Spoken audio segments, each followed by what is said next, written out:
So we start our tour here from here. I meet this nice man from America here. How are you doing? You're good? This is Great. And you, Anthony from America. how are you doing? Good. Can I film you? You want to say something about Medjugorje? Well, if you're looking for a place to come down to earth and to unravel yourself, untie the knots in your life, this is the place to be. And once you pass first grade, which means the first time here, then you'll want to come back for a second time, and then a third. And I've ran into one priest here who was here 103 times already.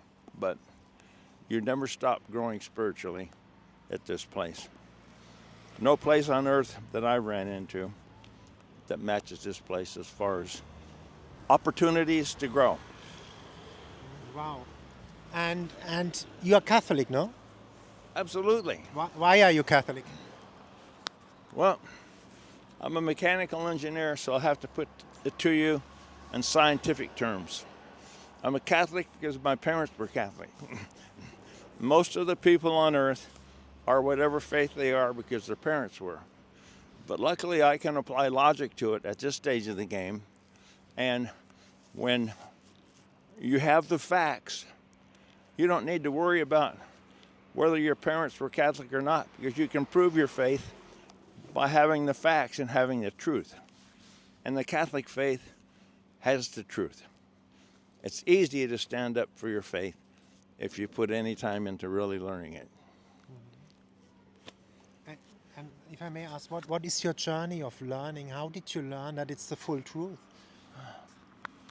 My journey is this. Life is a journey. Life is not something you get born into and you're static, meaning it doesn't move. Life is a constant moving journey. It's an opportunity. Things are happening all the time. And if you can match things that have happened in your life to things in the gospel or things in the books written by the great saints, you can find answers and you can grow yourself spiritually, internally. You just keep searching, and every time you get knocked out of the ring, meaning something happens that doesn't please you, you get back up and you get back in the ring and you start the fight all over again, and you never quit. That's the key. Never quit. I talk to people that are in their 80s, and I've talked to people that are being canonized, and they give me the same story. Never quit, no matter how bad it is. Wow, it's amazing. And did the rosary prayer help you on your journey? Is that powerful, that prayer? Well, without prayer, you're not going to be able to overcome the dark side. You have to pray. It's nice to have an established prayer life. But in the Bible where it says, pray unceasingly, I used to take that as being not literal. But when you're here, you come to find out that that is literal. Because the people here, I used to consider myself a heavyweight. But I came here and I ran into people to make me look like a lightweight. And there are some deep, deep spiritual people here, and you just keep plugging away, and the opportunities are here. If whatever level you're at spiritually, you will run into somebody who you can communicate with, who you can understand, who you can grow from top to bottom. They're all here, and there's the good here, and there's the bad here. There's a cross-section of darkness here.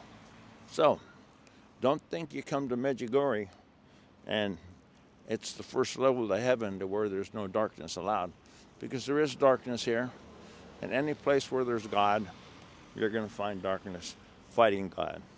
But you just be strong, keep your prayers up, read books of the great saints that have gone before us, doctors of the church, etc., Padre Pio, etc. And you just keep going forward. When you think you've reached a level platform to where you can't go any farther, God opens up another door for you. And lo and behold, there's an opening for your next level. It's like going from a bachelor's degree to a master's degree, to a doctor's degree, to a postdoctorate degree. So it just never ends. It never ends. And what is the journey to? What are we going to that you say we grow and grow? How would you describe the end of the journey? The end of the journey is when we pass away. Up until that point, we never stop growing. Even when we're on our deathbeds. I cared for my mom and my dad both until they died. And even on their deathbeds, they would be thinking about their lives, things they did, the things they shouldn't have did, things they should have did, etc. So it's one transition to the next transition to the next transition. And you have to search it out. And trust me, there's no material benefit on life that matches the graces that God gives you when you get to the higher spiritual levels. How would you describe these graces at the highest level? Well, since I'm not at that level, I have a hard time Me too. describing it. But I have ran into people here that are in their 80s that are still hiking up Apparition Hill every day, cross mountain from time to time, and they have a hard time getting by. But it's kind of like an addiction. You start getting a taste of it here, a taste of it there, and then you want more and more. And that's why the priest that was here 103 times I spoke of earlier came back that many times. Is spirituality outweighs anything the material world can offer you.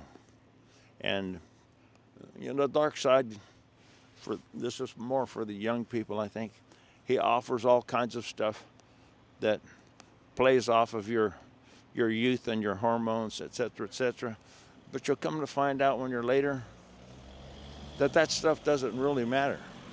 You outgrow it, and you look for the spirituality, and you don't want to be one of those people that on their last 5 minutes of life, when they're laying on their deathbed, they're thinking, "Oh God, I love you, forgive me for what I did." God will forgive you for what you did, but that's not what you want. You want to be preparing graces and gifts for your mansion in heaven, which is mentioned in the Bible.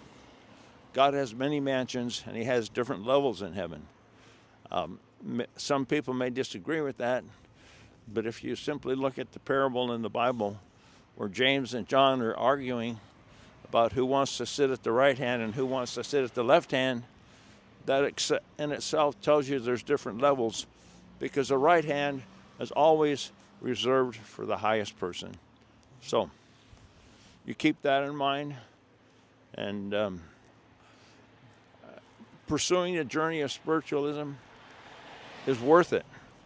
It's hard when you're young to really understand that, because the world is trying to draw you into materialism, having a good time, and it's hard to concentrate on the stuff that really matters. And for you, what does really matter then? Now, you say your spiritual life is the most important. What matters to you the most now? What matters to me the most is continual growth now.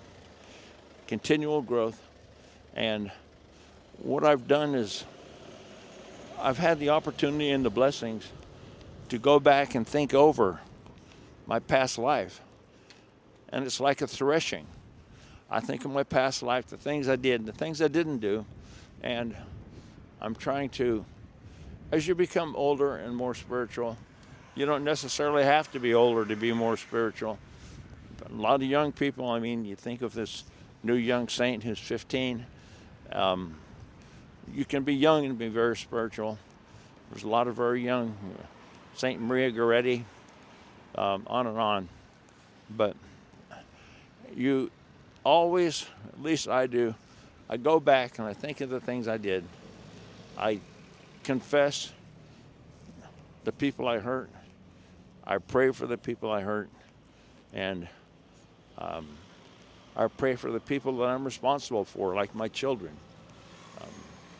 I think that the most important thing on life for parents is to make sure that they bring their children up properly, because you only get one chance at raising your children, and if you don't get it right, you have heartaches from there on in the rest of your life.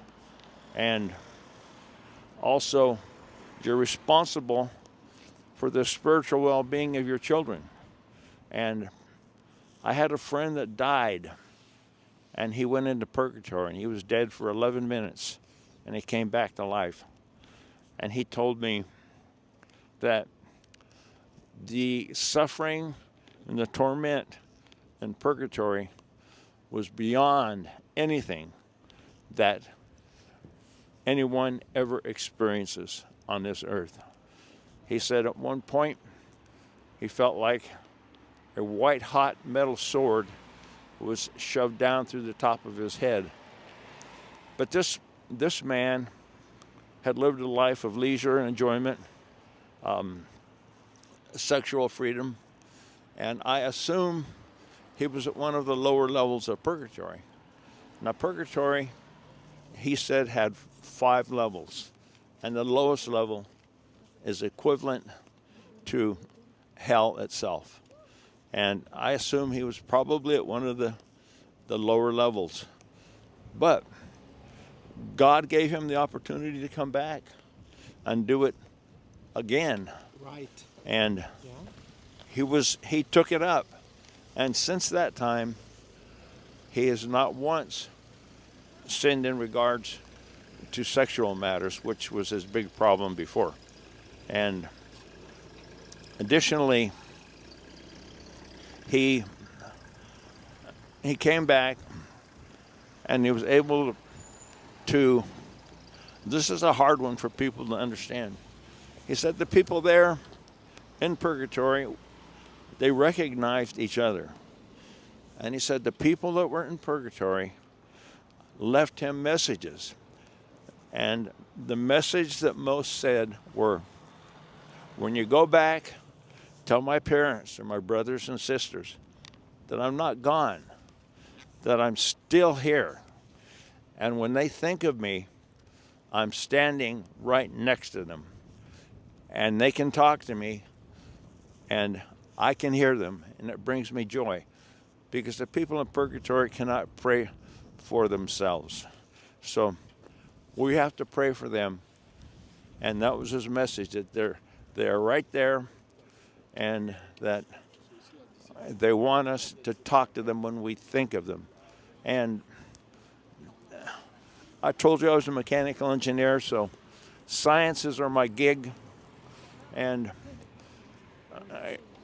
if you have the time, hop on Google and look up visible light spectrums, and you'll find a long range of frequencies. Frequencies mean how fast matter's moving. It vibrates all the time. And we can have so many things that are outside of our visible light spectrum that we can't see but can be there. And the spirit world and different dimensions exist in these different light spectrums. So I hope that doesn't bore you, but it's very interesting, and it explains a lot about life. A lot about life, the spiritual world in different dimensions. Yeah. So amazing what you are saying. And you said you go to confession. A lot of people are scared to go to confession. What do you tell them about confession? What you would like to say? Confession is one of the greatest gifts that God gave us. If you take a look at some of the greatest saints that ever lived, and I'm going to use Padre Pio in this case, he would go to confession 2 or 3 times a day, believe it or not. And as you grow spiritually, the more conscious you become of your sins, of your weaknesses, and of things you need to improve on. When you first enter, we'll say, kindergarten, you're not aware of much and you're not held accountable by God for much. But as you grow older and older and you learn more and more and more, you're held more accountable. So the little things that you previously did not consider to be sins, as you become more spiritual, you come to the realization that they were sins. So you go to confession more. But you have to have your soul as clean as possible when you die, when you are being judged. And confession is that tool. You'll also feel physically, at least I do, when my soul is clean, my mind is clean, my stress levels are clean, and I feel happy with myself. And confession is one of the greatest gifts. And it's easily provable if you look into the Bible. Some people believe, well, I'll just go ahead and confess to God myself. Well, that might work and it might not work. I'm not going to take a chance on it. If you look in the Bible, Jesus is speaking to Peter, and he says, "You're the rock, and upon this rock I will build my church." And he goes on to say, "What you loose on heaven will be loosed on earth." Excuse me, the other way around. We understand. We And all know it. yep, What and you loose on earth is and loosed in heaven. loose on earth, loose in heaven. Whose sins you forgiven, they are forgiven, and whose sins you hold bound, they are held bound. Now, if anybody wants to argue with you about confession, that is about as clear and plain as it gets. So, look that one up in the Bible. I don't care which Bible it is, Protestant or Catholic, and it's all right there. Take advantage of confession. Can I ask a last question? Yes. There is, after confession, we say that we are in a state of grace. We can receive the Eucharist. A lot of people don't understand the Eucharist. What is the Eucharist for you? Well, the Eucharist is the true body of Christ. The true body of Christ. Now, this might be one of the things that comes to you when you reach a higher spiritual level. There's a book that I've read, and I don't sell this book. I'm not getting any kickbacks from it, but it's called Refugee from Heaven. I'll repeat that. Refugee from Heaven, and it was written by Cora Evans. She was a stigmatic, and she's going through the canonization process right now. But she best explains it. But in order for God to thrive, and in order for us to thrive, we thrive off of each other. It's called indwelling. I'll repeat that, indwelling. We take God into our bodies via the Eucharist, and He lives in us and gives us all the spiritual gifts. Without God, you cannot believe what your life would be like. There were 2 times in my life when I was younger, and I was in a horrible state of sin and almost died, and I was taken to the gates of hell. And this is true. You don't want to go there. Even to people that I most disliked in my life, I don't wish them that. I'll give you the very brief description of it. When I got into hell, I was very high on drugs. I used to use drugs when I was younger. At any rate, I got there and there were small demons coming from all directions. I didn't actually get into the inner parts of hell where the fires are. I was on the outer parts, the gates. And everything was gray and white and black. And there was nothing of color. There was nothing that was reflective of God or of life. And from the sky, there was a black soot falling at all times, like it was rain, but not rain. It was black soot. And the thing that was most terrifying to me is when you're there, you come to the realization that there's no way out. And this is your destiny for eternity. And there's no human being that I know that has a big enough vocabulary or is eloquent enough to describe it. But I've been in some really tough situations in life, but there's nothing that comes close to the terror of hell. And you don't want to go there. So now's the time to start working against it. There's no time that's too early. We were born, I'm going to quote St. Augustine, we were created by Christ in resonance with Christ.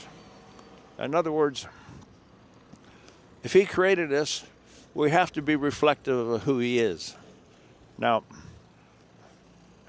if we're looking for true happiness, you look at the book, The Confessions of Augustine, and he states that we were created by Christ for Christ, and we do not rest in happiness until we return to Christ.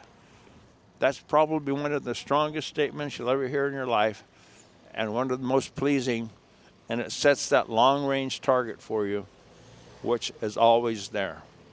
Think of that one. That's a good closing statement. Yes. And at the end, what would you? I thank you because it's so cold. What would you tell people why come to Medjugorje one time? People that are coming to Medjugorje the first time, I would tell them to have a guide for sure, and explain Medjugorje, the history, the layout, the geography, etc., etc. And I tell them that there is a war going on here between the dark and the light. So don't be misled by the dark things that you see. Pursue the light. It's there for the taking, and your entire life will be a battle. Your entire life will be a battle. It never ends. So just because this is a holy place doesn't mean you don't have to put out effort here. You've got to put effort out here. But it's a wonderful place to where if you're not deep into your spiritual journey, this is a good place to start. And coming from the United States, in the spiritual state that it is there, this place it's 180 degrees out. It's almost traumatic to go back to the United States after being here. Yeah, same Germany. And did you make the experience when you live in the attention, thy will be done, you are more in joy and peace in your life? Oh, absolutely. What's happening in the outside world right now, and it's easier for me to understand because I eclipse several generations. My father was a World War II vet, okay? So I can understand the way things used to be and the way things are now. But it used to be we were happy just to get something decent to eat 3 times a day. My family never had a new car. Most people never had a new car, okay? We just barely got by. And now there's so much luxury that people put that ahead of God. And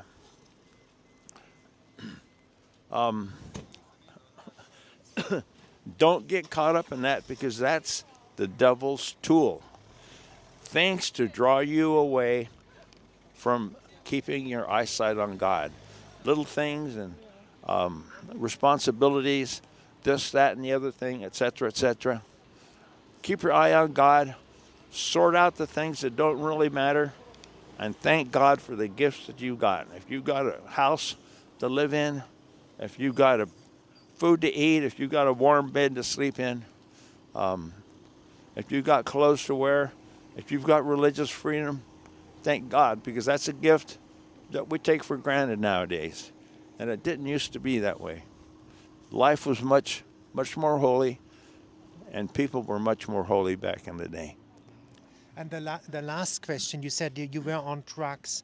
What brought you back to the Catholic faith? Was there like a rebirth in the spirit moment in your life?